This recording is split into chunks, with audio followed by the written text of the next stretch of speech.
what is important to know, yeah, is again this dummy, how you see it now, is actually creation that was done in Thailand by the different grandmasters. Yeah? They try to find out a way to make the dummy more lively, so to give him feedback, because the traditional dummy was set up in the floor, like you can see on several of my YouTube films. It's stuck in the floor, but when it's stuck in the floor, it don't give you that springy feeling like you want to come close to, like in Chizan. So they make this construction, wall-mounted wooden dummy, to give it a springy feeling. Yeah? So that's the improvement. But there is also another side that's less of an improvement. Because the original dummy was set up in the floor, you could easily go around and could finish certain techniques. Now if we take, for example, the 5th set of the Yip Man wooden dummy form, you can see the old version, before it was the wall mounted, was actually, the people were standing more in this kind of angle. And they were doing the kick here. You know? So instead of doing it like this, and I call the knee stamping kick, the kick was more, I cannot do it, you see? That's the problem. More on an angle in the back leg, because that's also the application. Yeah? If Dave comes, when we're here, the kick is actually meant just to be here. But here is effective. You kick him to the floor and go in, break his kneecap on the floor. If he stands in a forward stance, and I want to kick here, it's just too much muscles covering the knee. I cannot damage your knee like this. It's totally insane. Huh? So because of this new construction, many techniques got misunderstood because they could not move behind the dummy. Now people think, oh, so it's a knee stamping kick on the knee. But actually, it's aimed to the back of the knee, and they could move more behind because this was not here. Yeah, that's the first thing. They say, but we can never prove it, right? They say there is a wooden manhole in the southern Shaolin temple. So that's where all the different dummies came from. So we know of this dummy, which is used particularly now in the Win Chun systems, in the beautiful Win Chun lineages and in the eternal spring lineages. But Cholifat and some other systems of Southern Kung Fu have different kinds of variations of this dummy. So, what is important is to understand the concept of the dummy, what's behind it. So the upper part is the heaven piece. Then the middle part, say, the human piece. And then the under part is the earth. So it always consists of heaven, man, and earth. And the left and the right side. So also when you're standing in front of your opponent, you have heaven, man, earth, left and the right side. So what is the original wooden dummy form taught, or forms taught in the Southern Shaolin Temple? We don't know anymore. Some people claim our system had the original forms. We are not living in that time, so we don't know. What we know, however, is which ones are most closely related in movement and which ones are the oldest lineages nowadays found in China. So, first of all, although I did Yip Man Wing Chun and still teaching Yip Man Wing Chun for over 22 years now, for sure the Yip Man wooden dummy form is a very modern creation made by late Grandmaster Yip Man himself. Nothing old about that. Don't think that Grandmaster Yip Man's Sifu, Chanmasun, or his Sigun, Leung Chan, did the dummy form like Yip Man did. It's a very, very big mistake to assume that. Through all my research and study, actually in the beginning I was quite shocked. The first time I visited the lineage of Grandmaster Yip Man's Sifu, Chanmasun, they demonstrate the dummy form to me. It's totally different. But wait, This is the Sifu of Yip Man, right? And he's seeing, how can it be so different? Then I said, okay, I go also visit the students of Yip Man himself in China. So we went to Fazan, to Leung Kai. It's one of the original Fazan students of late Grandmaster Yip Man. Again, a different dummy form. And he got taught by Yip Man. So then in Hong Kong, we have all these different Sifus. Wong Shun Leung, Leung Shun, Lo Kyu, we have Wang Kyu, we have Leung Ting. We have different kind of Sifus that trained under Yip Man. They all do it different, the dummy. And they all claim that that's how Yip Man taught them the form. Yeah, I named now 5, but I can name more than 20. So, it makes no sense, right? When I was studying under the Leung Ting system, yeah, we are the only one, Leung Ting is the only one who learned the authentic version. All the others are fake. But if you move into a Wong Shun Leung school, they say the same. We are the only one who learned the authentic one. If you go to the Leung Shun lineage, they say the same thing. It makes no sense. Now, truth of the matter is, at least according to my research, and I think it's the most logical explanation, is that through his lifetime, Yip Man taught different versions of the wooden dummy, according to his point of view at that time that he was teaching it. So Yip Man taught in Hong Kong for over 25 years, even longer. So it just depended at which time you came into his door. So what we know is, Yip Man learned a certain kind of dummy from his siblings, Win Chun and Chan Yu Ming. He did not learn Mok Yan Chun from Chan Masu. He was already very old at that time, and Yip Man was a very young kid. Then when he went to Hong Kong, he started to teach. And later on, during the period, during his teaching, he met several times with different people in Tai Tai Klan. There he saw different versions of the wooden dummy form. So we have the Chu Man's heaven form, we have the Tam Yik's form of Tam Sun, we have the Lo Chi Woon who was practicing, we have the Tam Gong who was practicing, and he just took notes, he took parts of the footwork and started to improve his own dummy form. Also, Yip Man was at a period of time a very good friend of Yun Kei San. And Yun Kei San has again another dummy form that he learned from Fung Su Ching. And Fung Su Ching also taught different dummy forms according to the period of time he was teaching. The latest version of the dummy that he made, dummy form he made, he gave to Yun Kei San. So Yip Man also took some things from that.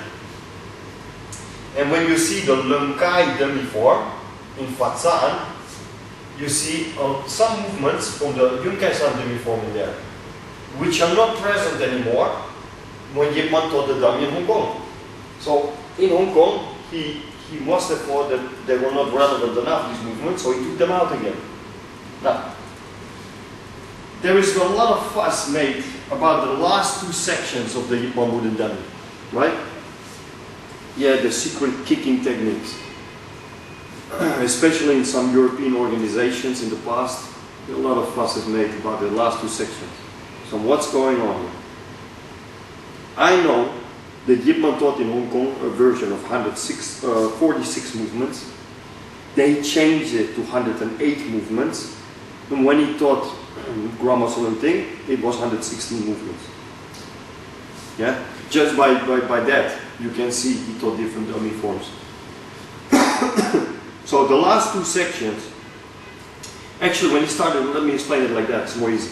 When he started to teach Grandmaster Leung Ting, he did it reversed. He started by the dummy, by the 6th set of the dummy, and he moved down till the 1st. He did not teach the last 2 sections, 7 and 8. Only 2 years later, on one evening, when he met with Leung Ting and they were walking in the Temple Street in Hong Kong, he said, did I teach you already the last sets of the dummy? The only thing said, no, you did not. So he took him and he taught him the last two dummy sets, 7 and 8, where all these special kicks are in.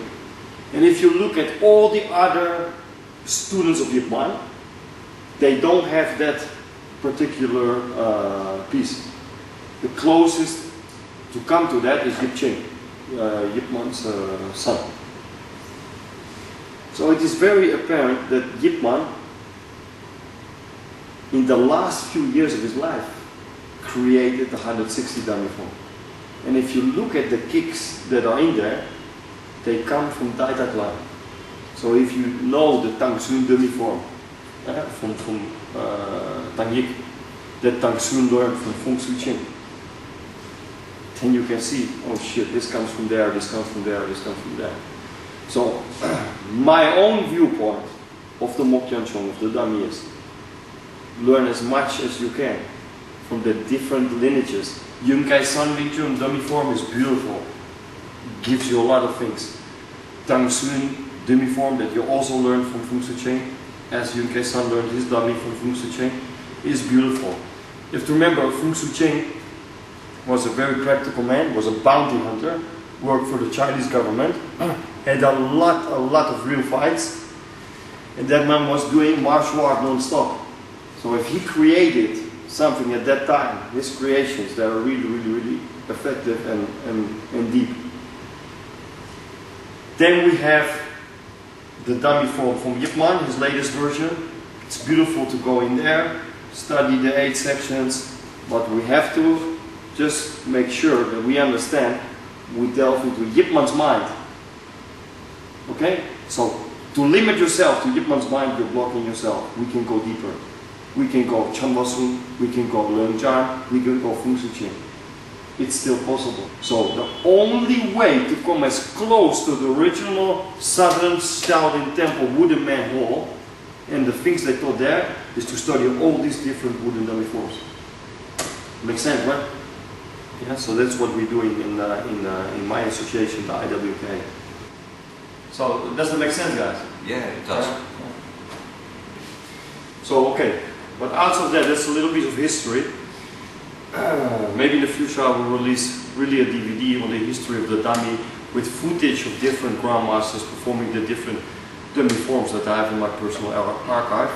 But for now, this tutorial concerns the 116 wooden dummy movements or wooden dummy form from the late Grandmaster Yip Man, from his latest period of teaching. So I hope my introduction was good enough to stop the people from saying, oh, it's not the original one, you know, the original one is from Wong Shun Meng, or the original. No, I hope my explanation was clear enough.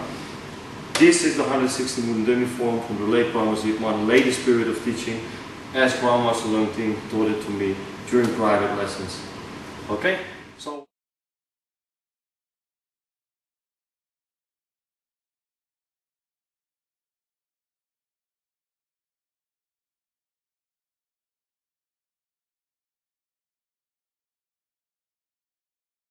Okay, so Dave, can you show me the first section, how you're doing it? Can you use that?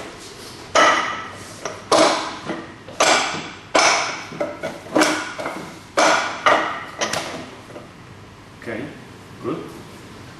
So, not that, and I will show you what I think of it and where we can put the corrections in.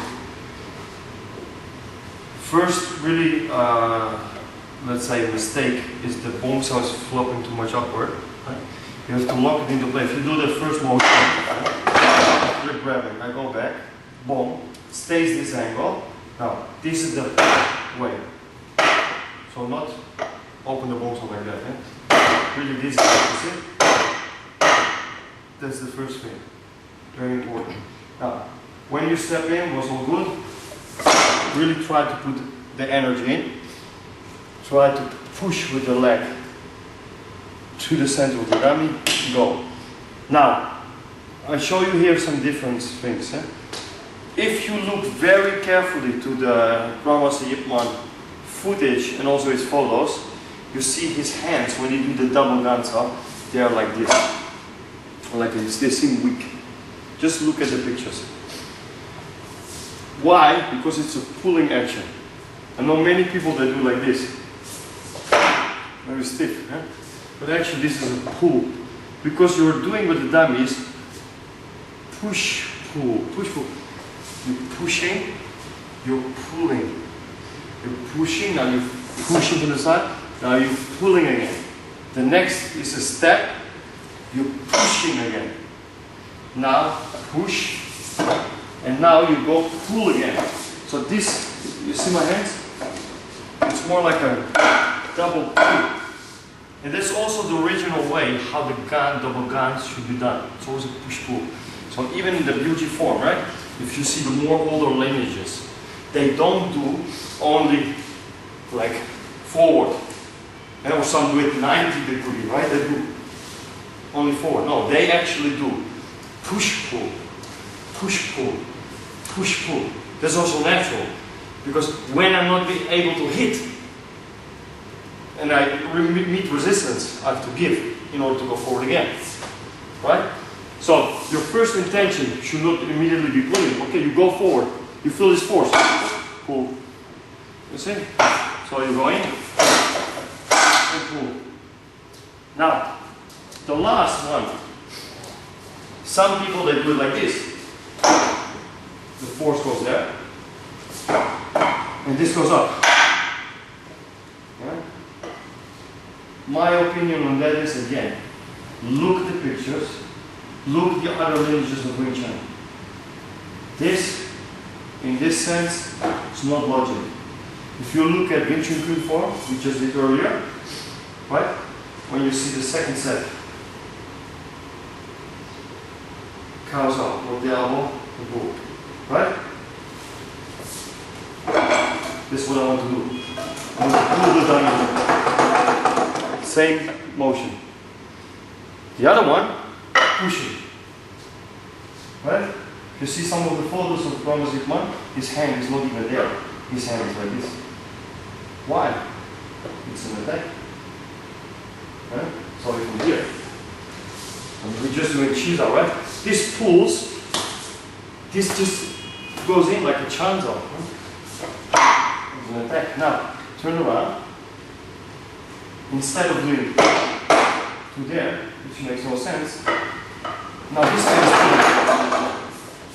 Same motion. And the other hand is pushing. Right? Same thing. And here, we're doing Chiza, right? Now this is pulling and this is pushing.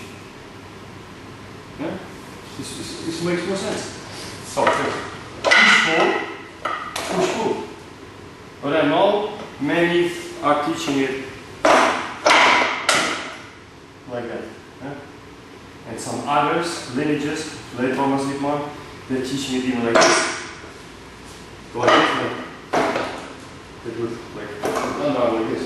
They think it's a jet top. Right? In that sense. But you can compare photos and the earlier lineages, it's like this. Now I want to make another thing clear. I just said I think it's a jet top here. Now, depends which lineage, they have different names for the same movement. So, in Lung system, for example, right, they use movement like that, it says causal. If you go to Technique Wing Chun, so this is causal, right? So, the Chinese, right, have a saying called Dan Cao means palm of hand. So if you're a Western person, you start to attach the name to that particular movement you learned in your style. So you think, well, that's a dancer. So when you see something like this, you say, oh, it must be a different name. For Chinese, it's still a dancer. Right? If it's a beggar on the street, and he is like this, he's still a dancer. You understand what I mean? So we must not get confused also in that area. And many people are. So if I have the downward force like this, and I pull, in Tangic lineage, so this is the cow. But I could very well say also it's a jut, the short hand, because it's a cow, but also a little bit of jut. You see where the confusion comes, right? Yeah. So that's what the main 2 points actually. So the gun, you pull a little bit more, right? Then the extra step here, go in, pull, push, and then it creates also more of a sticking. You see like a snake, how it goes around? It's very, very beautiful, like that. Less beautiful, less efficient. Okay? Now, the second set of the dummy is actually exactly the same, right? On the other side, you end up low. So we continue to the third one.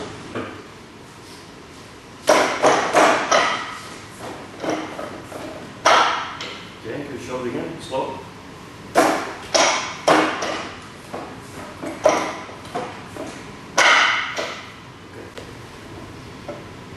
Okay, now, some of the students of lineages, late Roman one, they put a lot of emphasis on strict form, and it looks very stiff. So they do really like this with a small turning sense, right?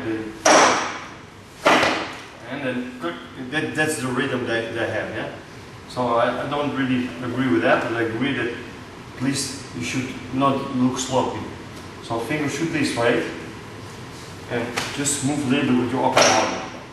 That's enough, you know, so that your center line points to the end of the arm here, that angle. Same here, same here. And when you come around, push like you want to let it pass. And you pull, I mean you not push, but pull the middle of the hand. Then keep the pressure now on the arm, keep the pressure on the arm, the elbows low. And you must get this sound. You hear the that makes sure that in the application you have the pressure and you're not open. Yeah? So when we are in Chiza, and I do this motion, for example, I rotate here around, and I don't do it good, it just comes in with a beauty spike. Okay? So the downward angle, the pressure is very important. So I'm here, and the read, what you just heard is, you feel? I control with my Yido style again. He's not even able to do a bonk style because I just take his force and you feel it? So that's very important that you keep this pressure on there. 1, 2, 3. Then the jab. Boom. And you can move. Same like in the turning sense, right? You use the force. So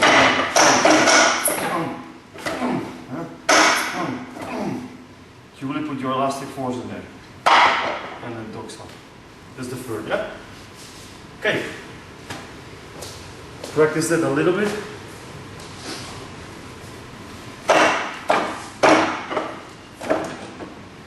Again, let me hear the root.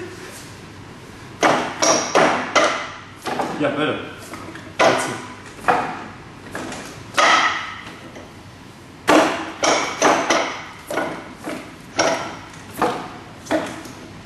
Do you feel the difference? Yeah, the control? Good. Okay, show me the fourth.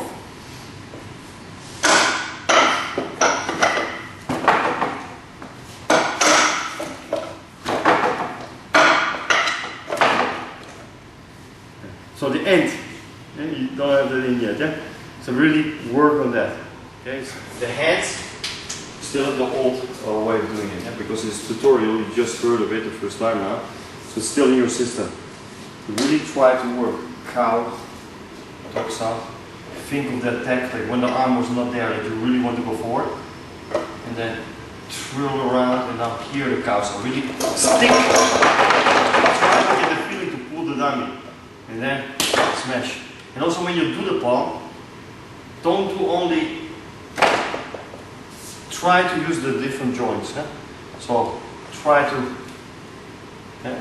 put this in. This is the first and second. Really like, oh, you train all the joints. So, maybe I should have explained this in the beginning. That's a very important piece. The flower, the palm flower, right? So we have here, you know the palm flower, the 2 leaves, leaf, 1 leaf. And then many Win Chun styles have that as their logo. So here's one leaf, here's the other leaf. So we're standing. Here are two leaves, so this one is stepping. Then I go on the last leaf, which lies under the trunk. The middle of the flower is the knee of the dummy leg. So that would be the footwork always. When you go here again, you go under, keep the pressure, and go again on the two leaves. Okay, this is the plum flower. Now if you do the fourth, you make the die bongsa, you do the low bongsa. You keep pressure on, a lot of pressure on. Then when I don't step now, but I just turn. Then put my foot here under. It shoots out. Same time. Really like the cheese off horse. And now I push myself away. And I kick. Switch the position. Same thing. Just turn. You shoot out. You feel it with it. Push yourself away. Boom. Switch. You see the pull? Pull and dummy. And again. Push. Push. Okay? So, okay, now the fourth. So you make the bongsa. Keep the pressure. Just turn here the foot. And your arm will shoot out by itself. And like, go to the pressure, you release. Go away. Kick. Turn the hand. Yeah, same thing. Keep the pressure, turn, and it shoots out. Kick, turn, and pull down to the next one. Pull, push, pull. And okay? Side first and kick.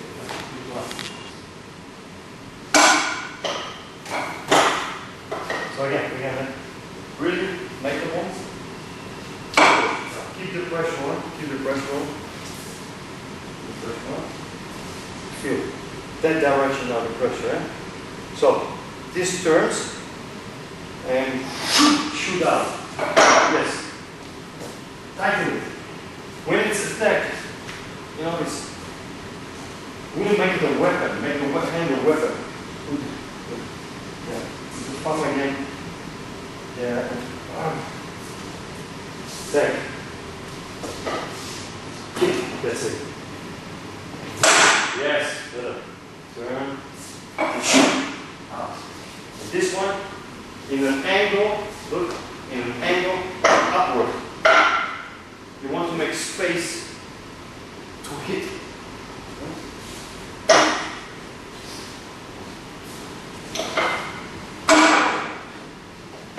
Yes. Yes. Very good, we emphasize on the pull, but it could be a little bit less. So now I did really too much like this. So it's a little bit around. This is the one. Forward first, forward, around. That's enough. That will be another thing. Yeah. Any questions till now? That's good. Excellent. Okay. Fifth.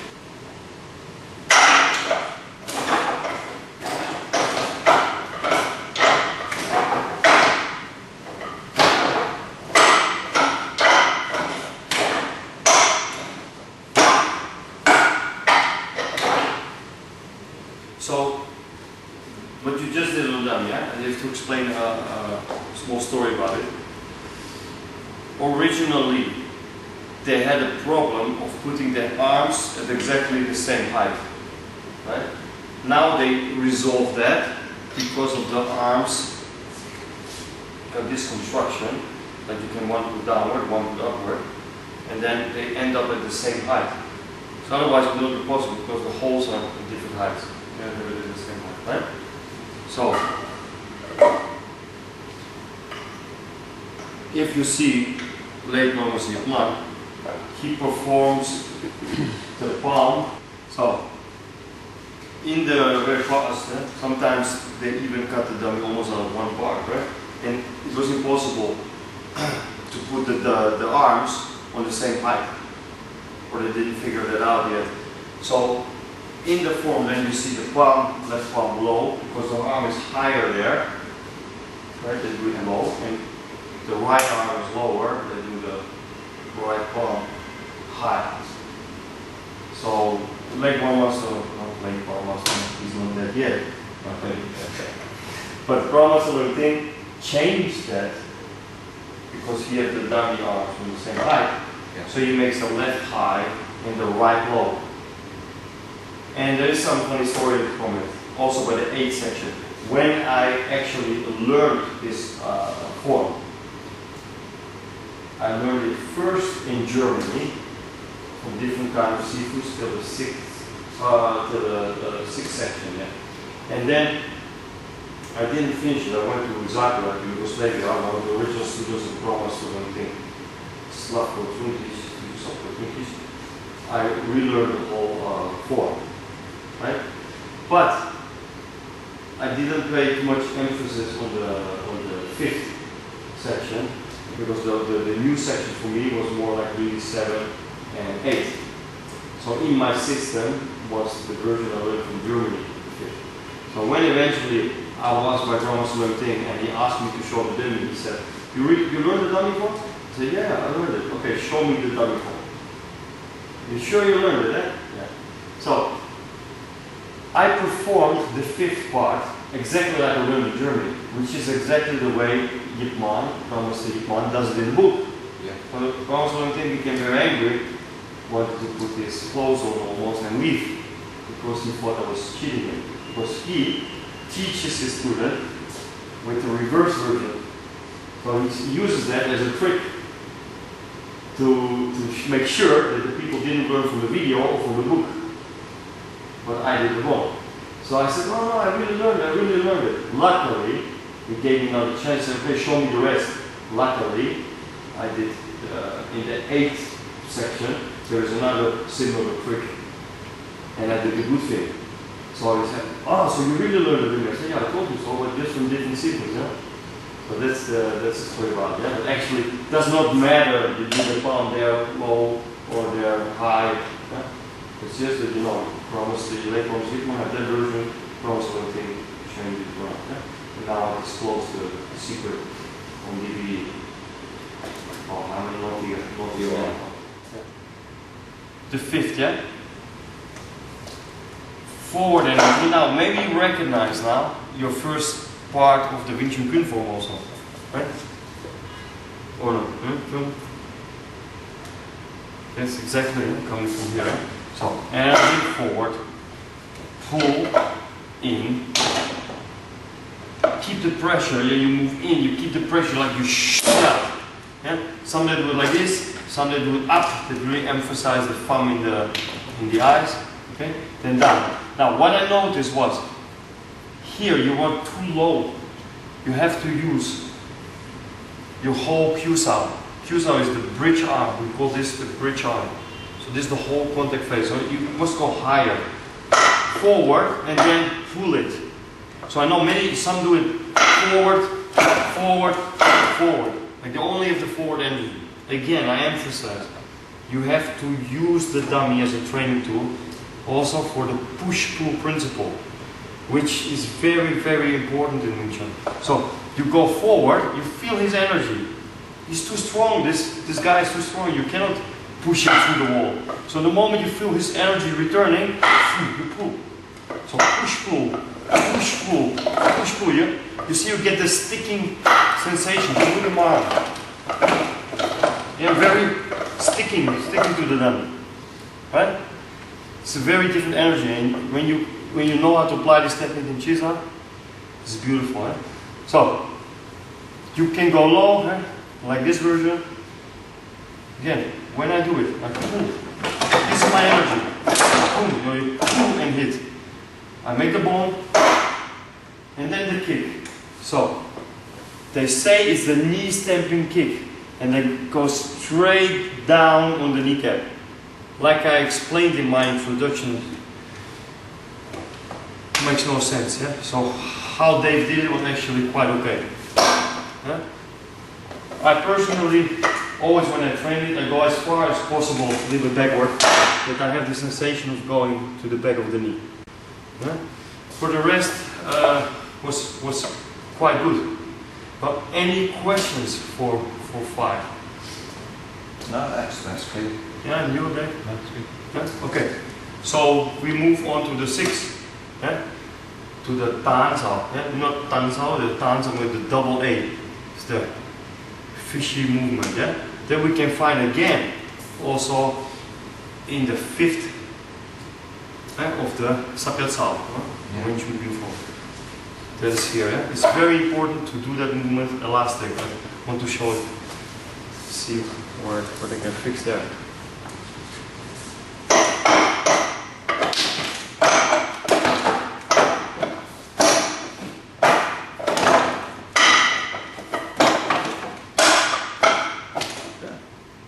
Not bad. Not bad. Yeah. Just the energy is good, just the hand a little bit more tight. Yeah? Just not more, really like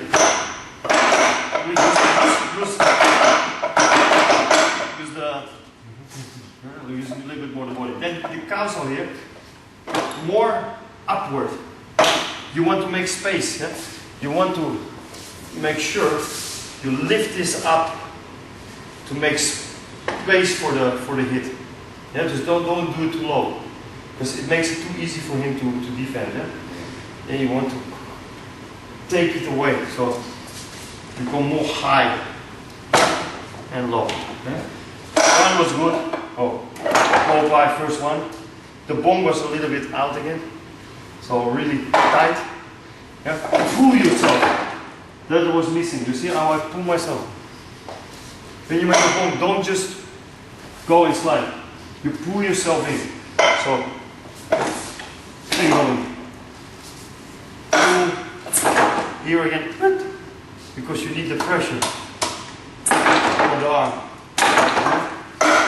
Now switch it open. I saw you do this to prevent maybe, but it's not wrong. Yeah?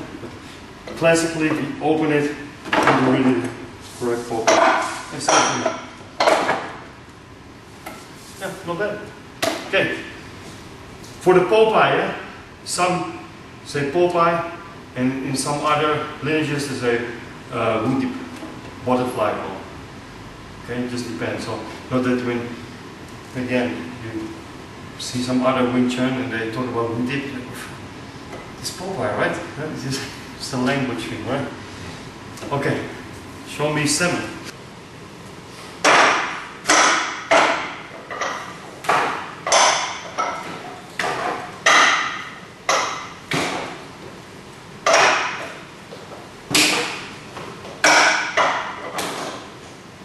Okay, now do it again. Stop. Make a motion for more.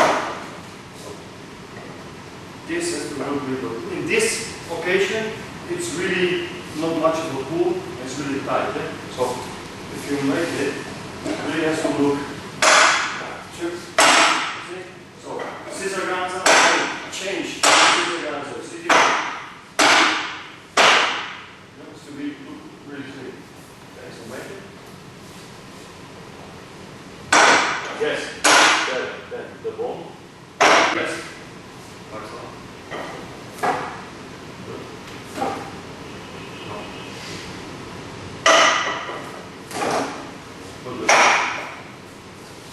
You do the bone, right? You turn, go over your arm, and hit. See? With your hand. Keep the pressure on. Wax out, chance out. Same time. Yeah? That's really the motion. Yeah? Same with the ball. Elbow again. And don't do the lifting. Turn. Really. Okay. Wax out again. And chance out. Okay? Right.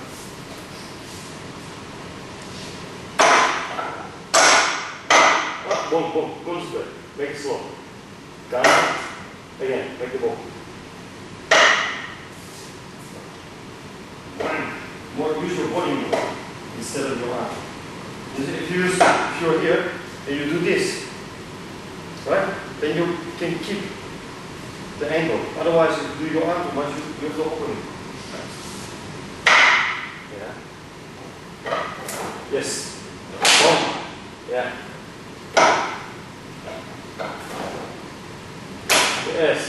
better. Okay, the kick.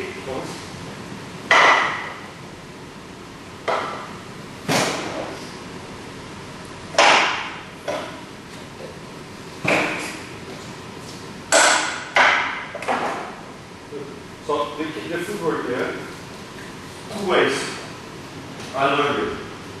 Both ways I learned from Thomas Luther. Right? So first way he taught me always was like that, and he already put the foot like that, the cross step. Okay? Because the technique is called the cross step kick. Right? So put the leg here, like that, and kick with the rear leg. Later on, maybe 2 years later, when I performed the form for him, was one afternoon he said, "Look, it's wrong." I said, "Why? I always do like that." He said, No. Because when you do it, put your foot like this, and then turn it in the kick. I said, "Okay, why?" He said, "Yeah, if you put your foot already like this, you're stuck. You can maybe attack your leg. So if you're here, you can change still to a side kick or whatever, or you turn in the motion. Right? And then same here, two different versions. Or you step frontally and go, or I'm with the cross kick, you step backward. Yeah? And I even saw one time like this, not Thomas Luther.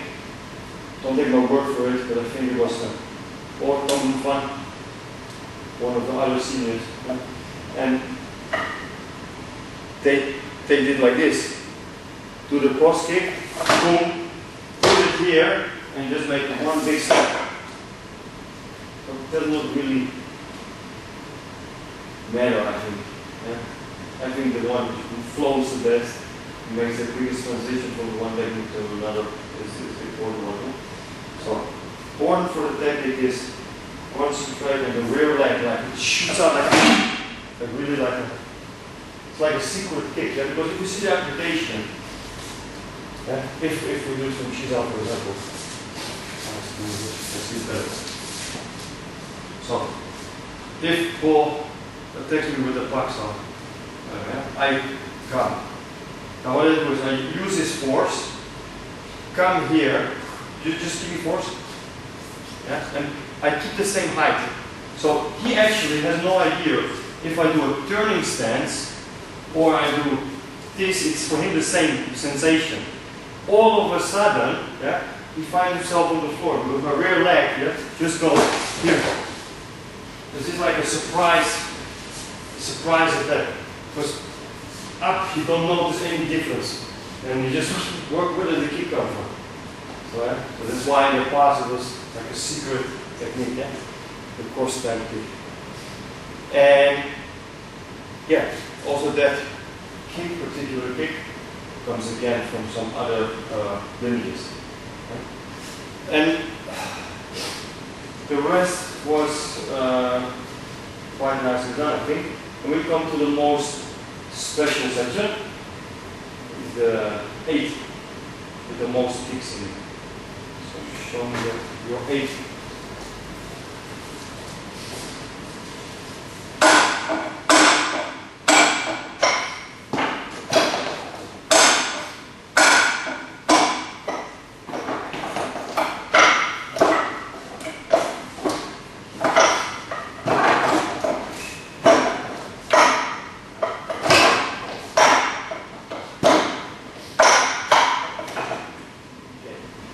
They're missing the same 2 kicks that you are missing.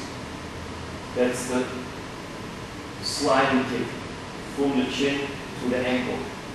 So it's like 1, you do 2, 3, yeah? You go back, kick, now, boom. Descending kick, now you put pressure, you slide, and you hit the floor. That's also counted as a kick. And then you do. You slide, comes up. Then you go on the angle, you go up. Put the body upward, and in. Comes up,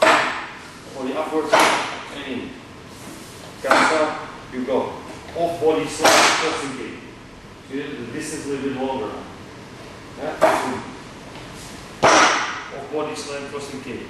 Boom, go in, now, short as possible. Kick, put the pressure on. Like a sweep. Angle, up, put the pressure on. Finish. Okay? So, this kick is found again in other languages. In this case, tiny Win Chun. And they have at the end, they have the same thing. They have a kick. They have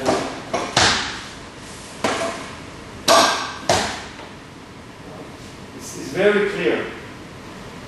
Right? So, 1, 2, 3, boom, boom. And it's so secret because to come to the 116.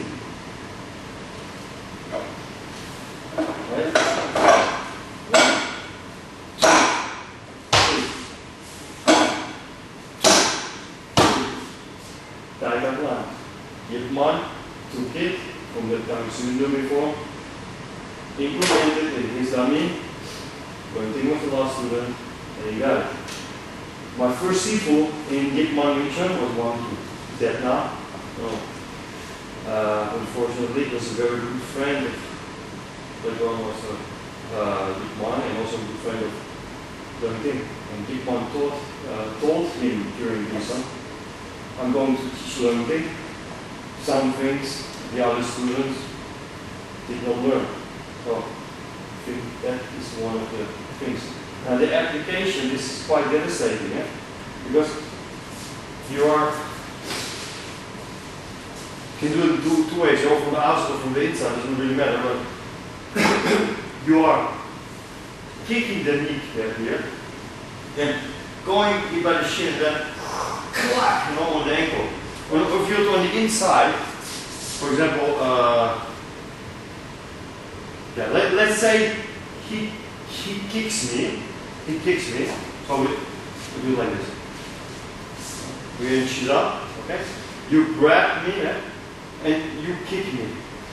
And I do the short, low bone side.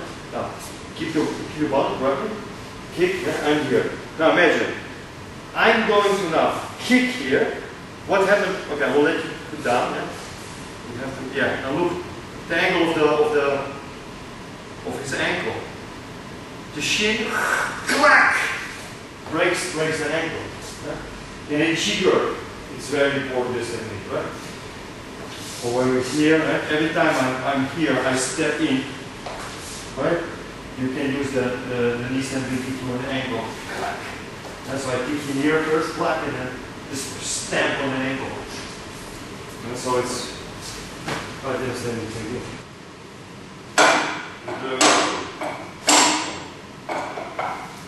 Yes, so this is the first kick. Second kick. Yes, and then put the pressure on, standing kick. Yes. Oh. So, 1, 2, 3. Boom, boom. And then immediately switch sides.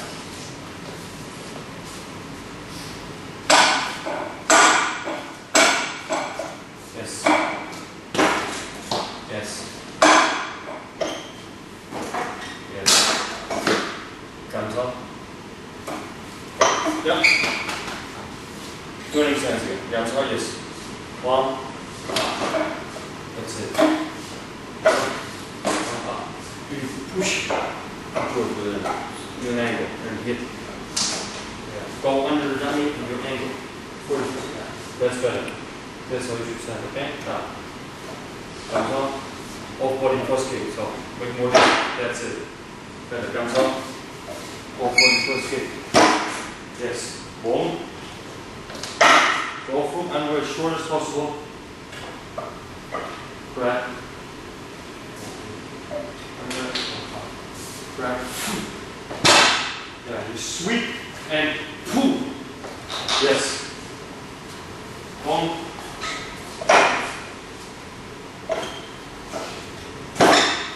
Yes. And finish. Okay? So all in all, when you count the movements from the beginning to the end, in this particular version, you come to 116. That's all why also there is one bongsa when you come back. Here. You don't 1, 2, 3. And now you only do 1. Right? Because these two, some of the versions, they don't have this sliding stamping kick. That's why they have to do, on the other side, also 2 bongsa to come to the 160 movement. Okay, so that's the so-called big secret. So yeah, important is not that you go home and practice it. Also with your sequel, we did it quite some time ago already in data. So you really get the details in. So any part otherwise it will work for you.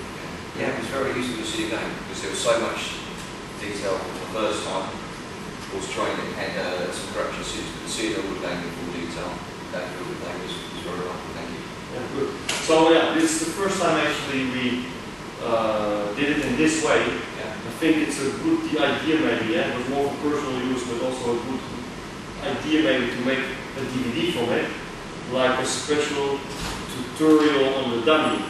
It's a new direction maybe, not like quite how we used to do DVDs, but I think that here, for example, we say it's okay to be on film. Yeah, That was. yeah, So then we can make a DVD from it, and the viewer can learn a lot of things from the history of the dummy, from the different versions of the late Thomas Gipman's dummy form, where it all comes from, dialect line. I think we have a quite exciting DVD now. Right?